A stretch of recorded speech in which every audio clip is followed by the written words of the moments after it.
Salam sigap dan shalom.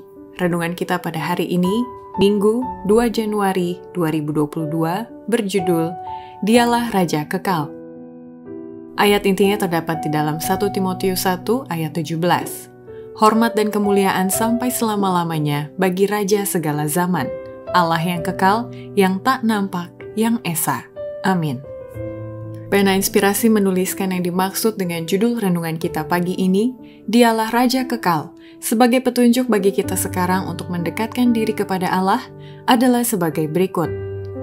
Pertama, gambaran yang dilakukan Yesus sebagai Raja Kekal di surga adalah Yesus menjalankan tugas keimamatan sebagai imam besar terlebih dahulu sebelum ia duduk sebagai Raja Kekal dalam kerajaan kemuliaannya. Dan ia akan duduk memerintah di atas tahtanya, tahta Bapanya. Di sebelah kanannya akan ada seorang imam. Belum sekarang di atas tahta kemuliaan. Kerajaan kemuliaan belum datang. Setelah pekerjaan pengantaraannya berakhir, barulah Allah akan mengaruniakan kepadanya tahta Daud, bapa leluhurnya. Suatu kerajaan yang tidak akan berkesudahan. Kedua, gambaran yang dilakukan Yesus sebagai Raja Kekal di surga adalah setelah Yesus dinobatkan menjadi Raja Kekal di dalam kerajaan kemuliaan, dan sesudah ia berkuasa sepenuhnya, barulah ia datang menjemput umat tebusannya. Setelah menerima kerajaan, ia akan datang dalam kemuliaannya, sebagai Raja atas segala raja, dan Tuhan atas segala tuan, untuk menebus umatnya yang akan duduk makan bersama-sama dengan Abraham, Ishak, dan Yakub di mejanya dalam kerajaannya, untuk turut ambil bagian dalam perjamuan kawin anak domba. Ketiga, gambaran yang dilakukan Yesus sebagai Raja Kekal di surga adalah Yesus hari ini sedang memeriksa tabiat atau pakaian pesta perkawinan dari semua tamu-tamunya yang adalah jemaat Tuhan sebelum diadakannya acara pernikahan anak domba. Dalam perumpamaan Matius 22, gambaran pernikahan yang sama diperkenalkan, dan penghakiman pemeriksaan dengan jelas digambarkan terjadi sebelum pernikahan.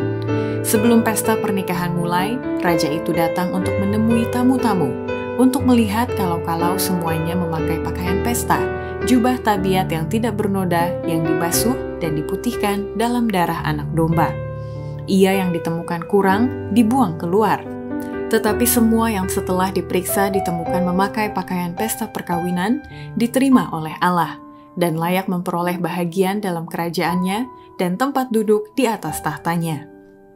Keempat, gambaran yang dilakukan Yesus sebagai Raja Kekal di surga adalah Yesus akan datang bersama dengan umat tebusannya dengan menginjakkan kakinya di atas Bukit Zaitun yang terletak di depan Yerusalem di sebelah timur setelah masa 1000 tahun.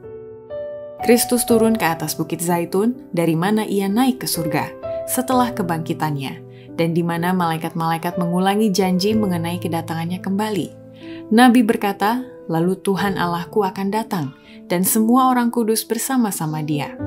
Pada waktu itu kakinya akan berjejak di Bukit Zaitun yang terletak di depan Yerusalem di sebelah timur.